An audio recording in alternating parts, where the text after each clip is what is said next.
According, technology के according हमें ढलना पड़ेगा, उसके अकॉर्डिंग हमने हमारी जो लर्निंग है वो स्टार्ट करनी होगी। So we must be a future oriented, हमें फ्यूचर का सोच के चलना पड़ेगा। इंट्रिंसिकली मोटिवेटेड, तो इंट्रिंसिकली मोटिवेटेड क्या होता है, अंदर से हम मोटिवेट होना चाहिए। ये नहीं कोई आके कहेगा हाँ तुम करो, ये यू कैन डू, नहीं, अंदर से, आपके अंदर से जो इंट्रिंसिक, जो आपके अंदर मोटिवेशन है, जो इंटरनल मोटिवेशन है वो होना चाहिए। हाँ, I can do it, I will do it, and I will definitely do it. So that is the intrinsic motivation, means internal motivation. Skill of a good learners, तो skills of a good learners, so सारी good learners की skills होनी चाहिए, and habitual है, punctual है, ये सब कुछ होनी चाहिए। सोल्व कॉम्प्लेक्स प्रॉब्लम, तो any learner who can solve any type of the complex problem, we can say he or she is a good learner.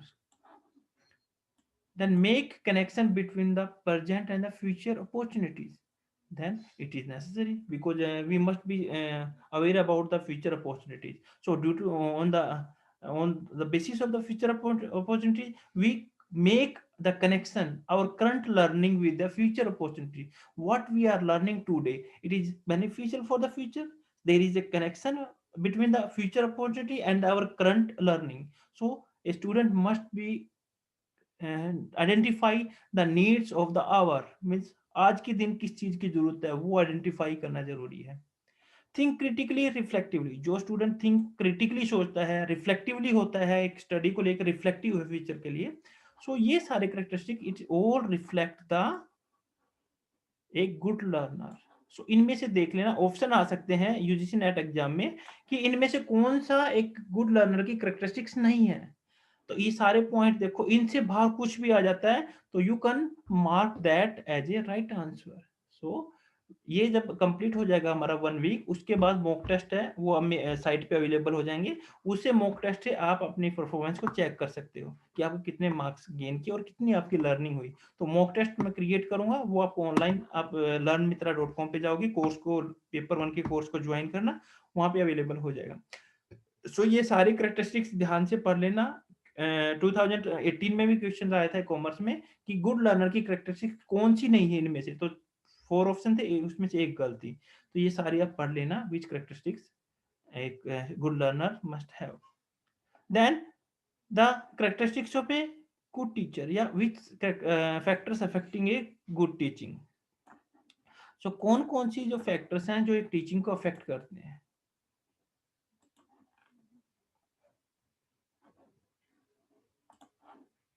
First of all, there is educational qualification is must. I already told you. A educational qualification must. If a teacher is going to study to art student, so he must have a MA or MEd or a PhD.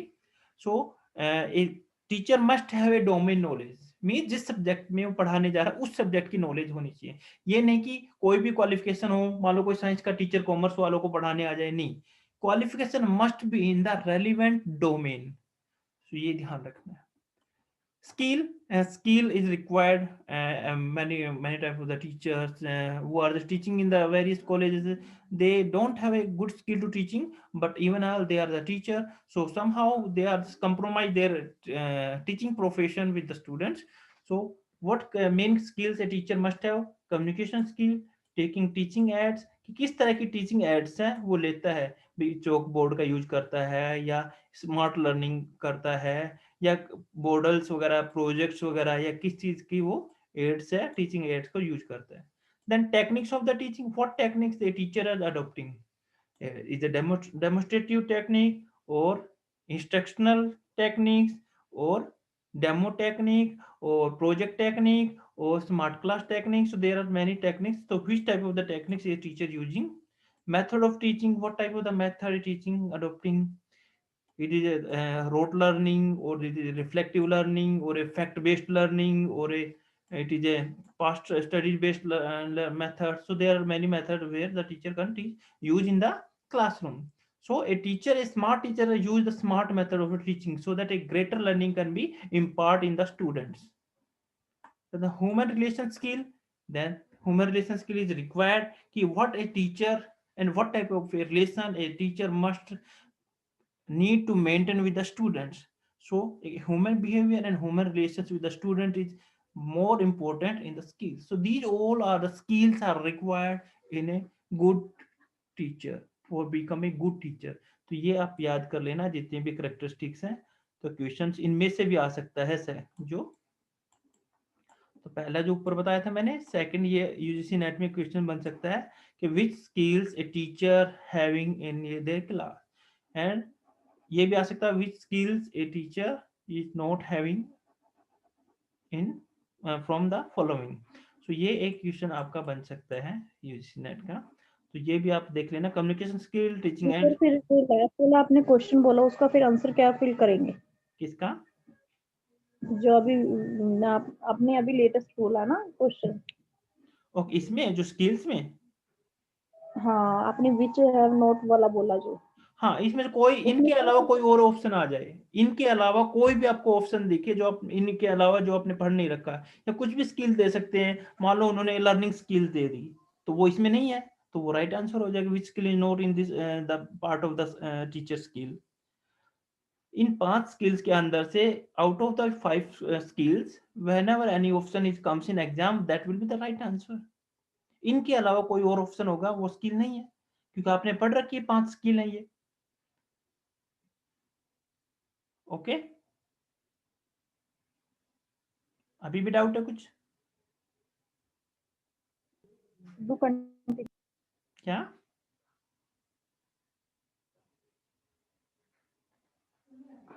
In option के अलावा do कोई और continue option sir. आता है तो वो हमारे skill नहीं होगी टीचर की, क्योंकि ये हमने पढ़ रखी है. इसके अलावा कोई और ऑप्शन आएगा वो that is not the skill of the teacher.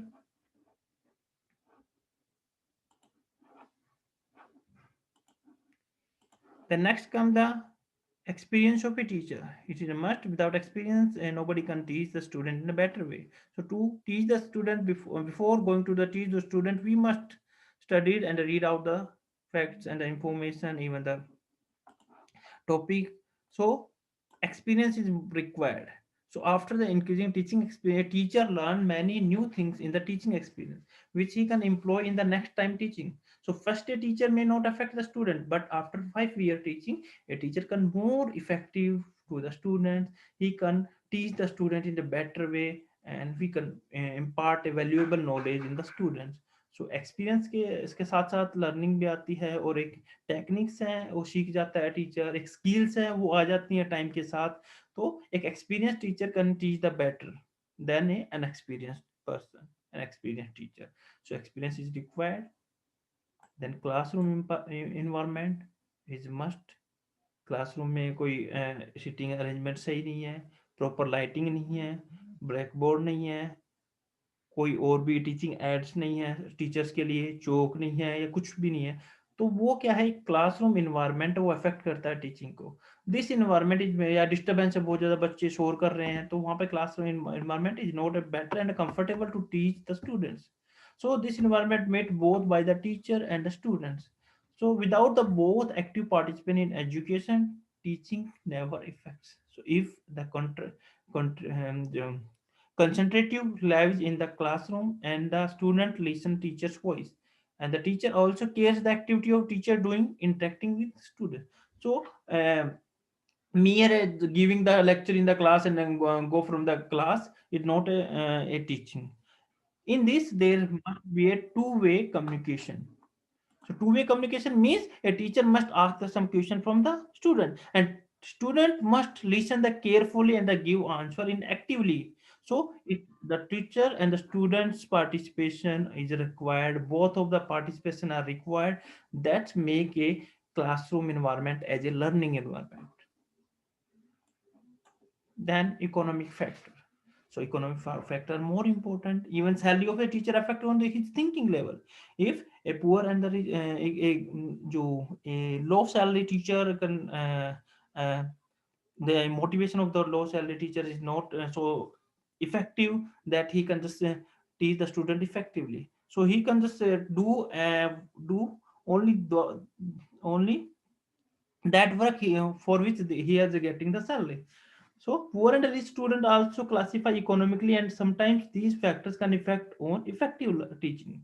सो कई बार क्या होता है कि जो बच्चे होते हैं रिच और पुअर हैं उनको डिवाइड कर देते हैं, क्लासिफाई कर देते हैं, उसके बेसिस पे क्या होता है ये फैक्टर एक इफेक्टिव टीचिंग को भी अफेक्ट कर सकते हैं। ओके। और जो सैलरी फैक्टर है वो भी एक इकोनॉमिक फैक्टर हो गया, वो भी अफेक्ट कर सकता है टीचर को। किसी टीचर को ज्यादा सैलरी मिले तो वो अच्छे से काम करेगा, इंटरनली मोटिवेट हो जाएगा, वो अच्छे से पढ़ाएगा। इन एक्सेप्शनल केस हो सकता है सैलरी ले रहा है ज्यादा फिर भी वो अच्छे से नहीं पढ़ा रहा, तो ये इकोनॉमिक फैक्टर भी इफेक्ट करता है। या हम डिवाइड कर देते हैं स्टूडेंट को अलग अलग, तो वहां भी इफेक्ट करते हैं टीचिंग की जो स्टाइल है, या एक ऑटोमेटिक जो अंदर से बिहेवियर है टीचर का वो चेंज हो जाएगा। तो एक क्लासिफिकेशन नहीं होना चाहिए, तभी तो इंक्लूजन एजुकेशन आई थी। इंक्लूजन एजुकेशन का मतलब ये है कि all are equal, education is equal for all, equality in education, whether a poor, whether a handicap, whether a mentally disabled or anything, all are the equal for education. So that is the inclusion of education. So यहाँ भी apply होता है, ये economic का factor लेके चले तो teacher affect होता है इकोनॉमिक फैक्टर से। Then administrative policies in a school or college or university. So some have the policies, strict policies for the students and for the teachers, and there are many rules and regulations which is imposed unnecessary to the teacher. So which disturb the teachers and not they don't they didn't get the motivated for that due to the some unfavorable administrative decisions and the policies. सो ये क्या करती हैं, उनका जो teaching को affect करती हैं in the classroom में। तो administrative policy school and college और यूनिवर्सिटी एक एम्प्लॉय के फेवर में होनी चाहिए, टीचर के फेवर में होनी चाहिए। Then the subject matter, a subject matter is required. A teacher must be specialized in a subject matter, means a teacher having a good domain knowledge a particular subject. So without domain knowledge, a subject matter knowledge, a teacher cannot teach and even he cannot clarify the doubts of the student, because they are not they don't having the much knowledge about their subject. So a subject matter is more required in it for a teacher. So it is also a good characteristics of a teacher, as he must have a subject knowledge or domain knowledge. Then parental expectation, it also affects the teaching. कई teacher कहते हैं मेरे बच्चों को इतना पढ़ा दो, इतना गुट्टी पिला दो, कोई ऐसा पढ़ा दो कि बहुत अच्छा वो परफॉर्म करे। तो टीचर क्या करेगा, वो भी वो करेगा, मेंटली डिस्टर्ब होगा, पूरा फोकस करेगा, जोर लगाएगा, फिर भी उसको परफॉर्मेंस नहीं आती स्टूडेंट्स की। तो पेरेंटल की एक्सपेक्टेशन कुछ ज्यादा ही हो जाती है कि साइकोलॉजिकली जो पेरेंट्स चाहते हैं कि मेरा बच्चा सबसे टॉप है, वो मार्क्स लेके आए, तो मेरे जो बच्चे हैं उससे उस जितना किसी के मार्क्स नहीं हो। सो जो पेरेंटल एक्सपेक्टेशन है, तो ये फैक्टर साइकोलॉजिकली डिफाइन किया जाता है। If the parent want to frame up his children doctor और engineer and continuously stress on each student, sometime student may not at that rank, so mentally he can create depression and which can stop effective teaching of a teacher. तो effective teaching नहीं कर पाता कि बार बार उसको stress focus की जाए, तेरे को यही बनना, तू तो यही पढ़, लेकिन बच्चा उस चीज में इंटरेस्ट ही नहीं है, फिर भी स्ट्रेस और डिप्रेशन में रहता है स्टूडेंट, तो टीचर उसको अच्छे से नहीं इफेक्टिवली नहीं पढ़ा सकता। सो ये कुछ थी characteristics of a good teacher. Good characteristics of a good learners हमने कर ली, characteristics of a good teacher हमने कर ली। Now next point is come to characteristics of a adolescent. Adolescent learner भी हम कह सकते हैं इसको।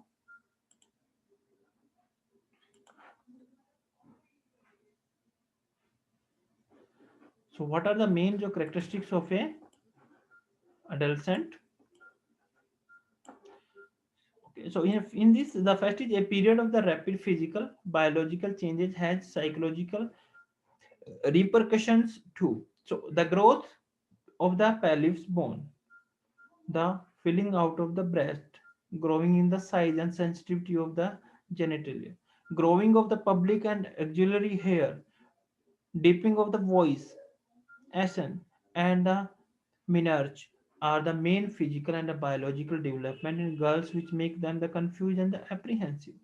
So both in the boys and girls biologically and physically वो grow करते हैं, and कई बार क्या होता है कि इसमें जैसे जैसे वो ग्रो करते हैं, then they are also getting some psychological changes, physical changes and biological changes.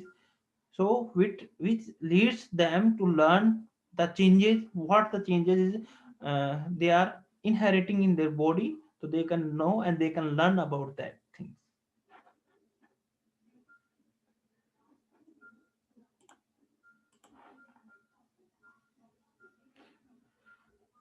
Then appearance consciousness, कई बार क्या है, एडोलसेंट जो लर्नर होते हैं वो अपने अपीयरेंस के लिए कॉन्शियस रहते हैं कि मेरे को ऐसा दिखना है, मेरे हेयर स्टाइल ऐसे होने चाहिए, मैं ऐसा क्यों नहीं हूँ। वो बार बार मिरर में देखते हैं, अपने आप को सजते हैं, संवारते हैं। तो ये जब चेंजेस आने लग जाते हैं, कुछ लव अफेक्शन या कुछ रेलिवेंट जो even one become the renamed of the one oven appearance, कि उसके जैसे बनना है, कि हीरो की कॉपी कर रहे हैं, मेरे को हीरो की जैसे बनना है। और वो they are attracted to the opposite gender. So main concern become, उनका main concern become how he और she must be looking in the eyes of the opposite sex, opposite gender. तो अपोजिट जेंडर के नजर में मेरे को अच्छा और बेस्ट बनना है, तो ये मेन कंसर्न उनका बन जाता है इस स्टेज पे आके। Third, attraction towards the opposite sex. तो ऑटोमेटिकली अपोजिशन, ये अट्रैक्शन हो जाता है हमारा अपोजिट जेंडर के लिए in the case of the adolescent. जैसे जैसे ग्रो होते हैं तो हमारा लर्निंग स्टाइल है चेंज होता रहता है, क्योंकि we are more attracted toward the opposite gender. So उनकी जो लर्निंग है वो अफेक्ट होती है इससे।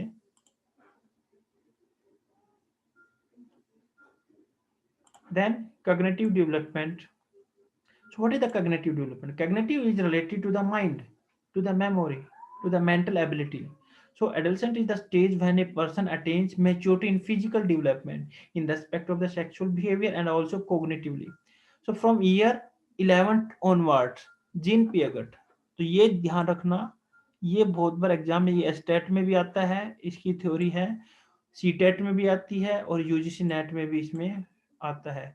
तो जीन पियागेट ने क्या क्या था, consider it to be the stage of formal operations. ठीक है, क्या कहा था, स्टेज ऑफ फॉर्मल ऑपरेशन, किसने कहा था, जीन पियागेट। तो जीन पियागेट को याद रख लेना, इसने एडोलसेंट की थ्योरी के ऊपर पूरा फोकस ने स्टडी की थी। Cognitive development, physical development, psychoanalytical development, इन सब पे जीन पियागेट की थ्योरी है। वो थ्योरी बाद में आप पढ़ोगे तो पता चल जाएगा। तो उसने कहा था कि 11th ऑनवर्ड जो स्टेज आती है वो एक फॉर्मल ऑपरेशन की स्टेज होती है, when the growing adolescent starts thinking logically and persistently. तो कहता है 11th के बाद जो एक लॉजिकली जो है सोचने लग जाते हैं और परसिस्टेंटली सोचते हैं।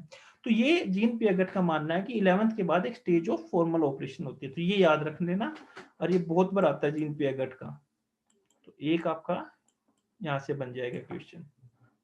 ठीक है, तो ये याद रख लेना। तो जितने क्वेश्चन पॉसिबल होंगे वो मैं बताता जाऊंगा आपको। देन फिफ्थ है कैरियर कॉन्शियसनेस। सो उसके बाद एक स्टेज आती है जब कैरियर के लिए हम कॉन्शियस हो जाते हैं, कि we have the feeling the some scares and some financial lack of the finance. So जब फाइनेंस की कमी फील होने लग जाती है तो वो कहते हैं हमें जॉब करनी चाहिए। So they are start to thinking about the career at this stage. So now one happen to be mature enough to think of the importance of good job in life. So एक सोचने लग जाता है कि मेरी life में एक अच्छी जॉब हो, उसके बारे में सोचना स्टार्ट कर देते हैं इस स्टेज पे। तो looking to his own parents and to others, he can very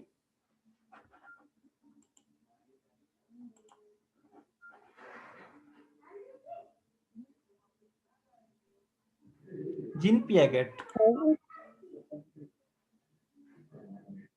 तो जीन पियागेट, इसका प्रोनाउंसिएशन यही हो गया, जीन पियागेट। तो जीन पियागेट की थ्योरी है ये। So career consciousness, so they must thinking about the career, what their parents and others doing. So he can very well and she can very well realize the importance of good job for a respectable and a comfortable life. So एक respectable and comfortable life इस को सोचने लग जाता है कि my parents are also doing the job, so I must have I also must have a good job in my life. So he also know that a good job must for attracting a good life partner for the marriage. वो कहते हैं अच्छी job होगी तो अच्छी, तभी तो शादी होगी अच्छी। तो ये सोचना स्टार्ट कर देते हैं कि शादी है तो ही ना, जॉब है तो ही शादी होगी। तो ये कॉन्सेप्ट उनके अंदर स्टार्ट आना स्टार्ट हो जाता है। How emotional, much time you will take the class, sir? What, How much time you will take the class? up to 7:30. Okay. Then the emotional conditions. So on the next stage, they are thus emotionally attached to a opposite gender, and they are start thinking about the opposite gender. So in this, there is a hyperthyroidism is caused because there is some Wilkins है, Wilkins की ये पढ़ लेना. Wilkins ने क्या लिखा था? Wilkins. So Wilkins writes, उसने क्या लिखा? That hyperthyroids, तो hyperthyroidism is more common in adolescent. जो हमारा जो हो जाता है ना कि हम एकदम से हाइपर हो जाते हैं, किसी चीज को लेके ज्यादा इमोशनल हो जाते हैं या सेंसिटिव हो जाते हैं, तो hyperthyroidism is more common. Hyperthyroidism क्या होता है कि to more sensible for a particular situation, और कोई इमोशनल है या किसी चीज के लिए जल्दी से रिएक्ट करना, तो रिएक्टिव बन जाते हैं. Is cause because of the excessive secretion of thyroid gland. तो थायराइड ग्लैंड का जो डेवलपमेंट होता है उसके कारण ये सब क्रिएट होना स्टार्ट हो जाता है. तो hyperthyroidism is characterised by the emotional instability and excessive movement. तो इमोशनल इंस्टेबिलिटी हो जाती है कि इमोशंस की स्टेबिलिटी नहीं होती. कभी भी इमोशनल होना, बहुत ज्यादा हद से ज्यादा इमोशनल होना, छोटी छोटी बातों पे गुस्सा आ जाना, घर में कुछ कह दिया, मैं तो जाऊंगा, मैं तो मर जाऊंगा, मैं तो भाग जाऊंगा. तो ये क्या है? हाइपरथायरॉयडिज्म के सिंबल्स हैं. तो ये किसने डिफाइन किया था? विल्किंस ने. तो एक ये याद रख देना. तो हाइपरथायरॉयडिज्म की जो थ्योरी थी, डेफिनेशन किसने दी थी? विल्किंस ने. तो फोर्थ नंबर है, ये आप याद रख लेना.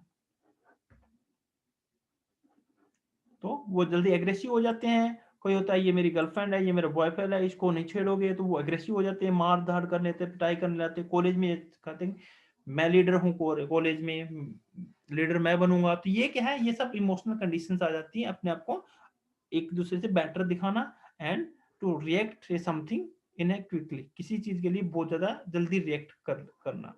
तो विल्किंस को याद रखना इसके अंदर.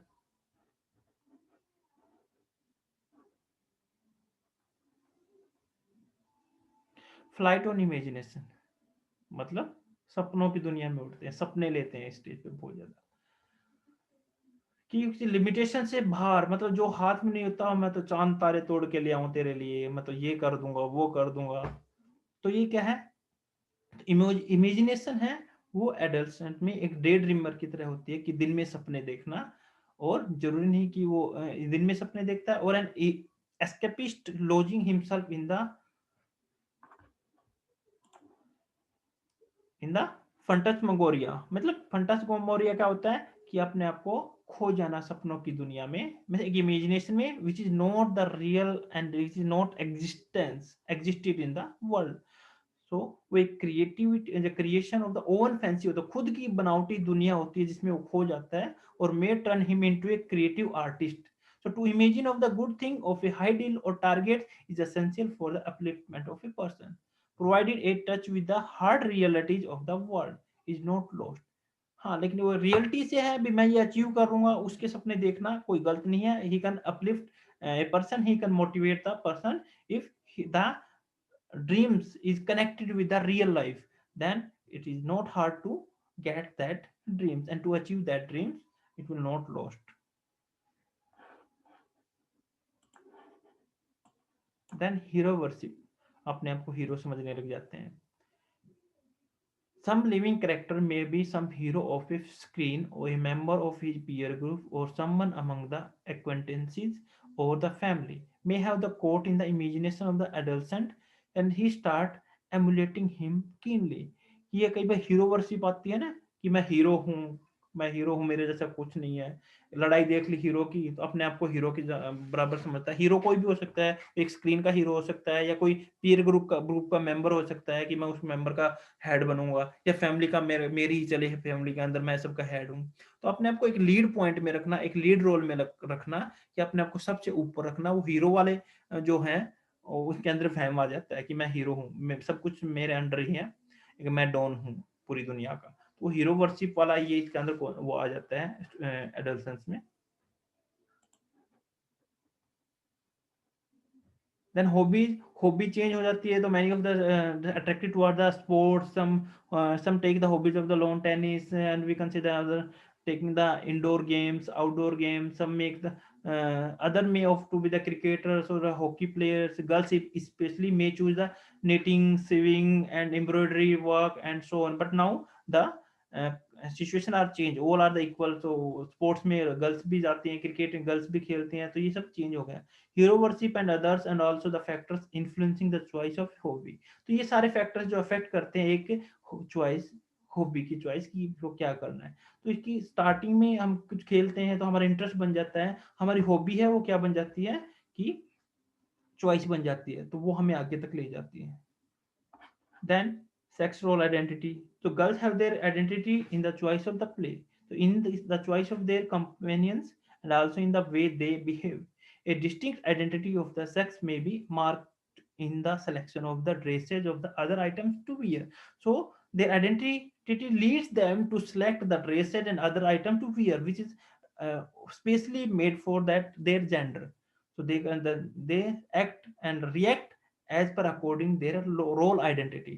तो what is the for girls and what is the for boys। so आजकल तो सब बॉयज गर्ल्स, सब बॉयज वाले गर्ल्स पहने फिरते हैं कपड़े, ठीक है, और गर्ल्स वाले बॉयज, बॉयज वाले गर्ल्स। अब देखते होंगे टिकटॉक पे भी, स्नैक वीडियो पे भी लड़की बन बन के वो करते हैं एक्टिंग। तो some hobbies are there for the which girls have preferences.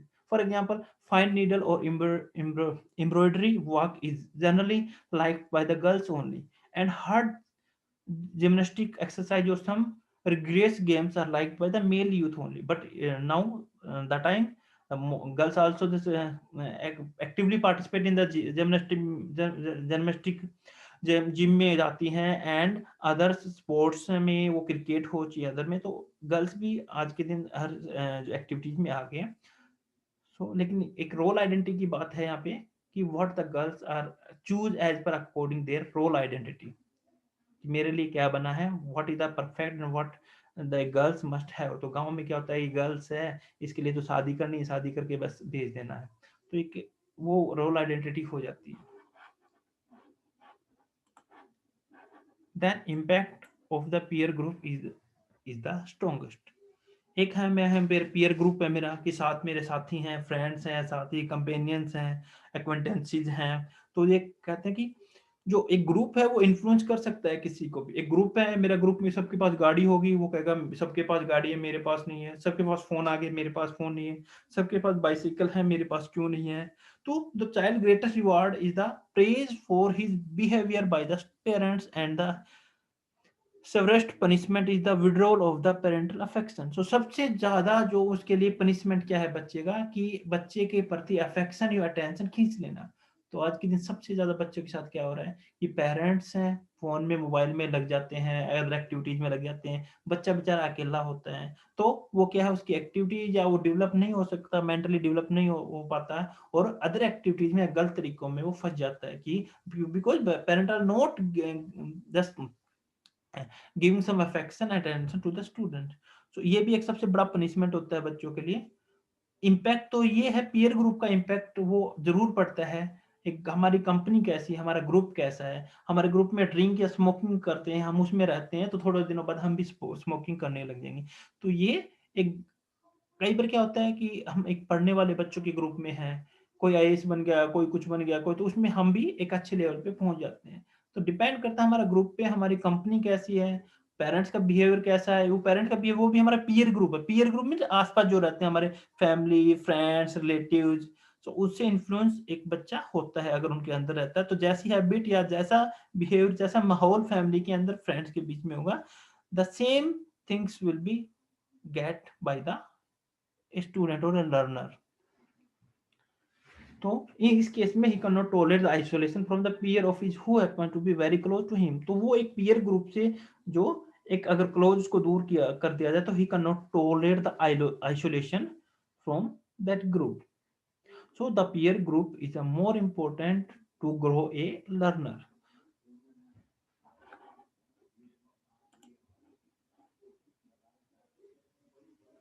Okay, so ये हम जो नेक्स्ट है adult learners and their characteristics, ये नेक्स्ट हम कल की क्लास में हम पढ़ेंगे इसको, ठीक है। तो कुछ इसमें डाउट है तो पूछ लो अभी मेरे से।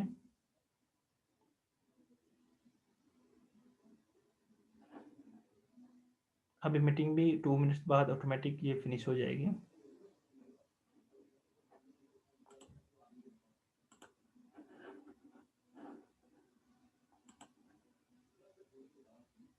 ओके, बाकी दोबारा वीडियो देखना हो मैं यूट्यूब पे डाल दूंगा, वहां से देख सकते हो। Okay, thank you sir.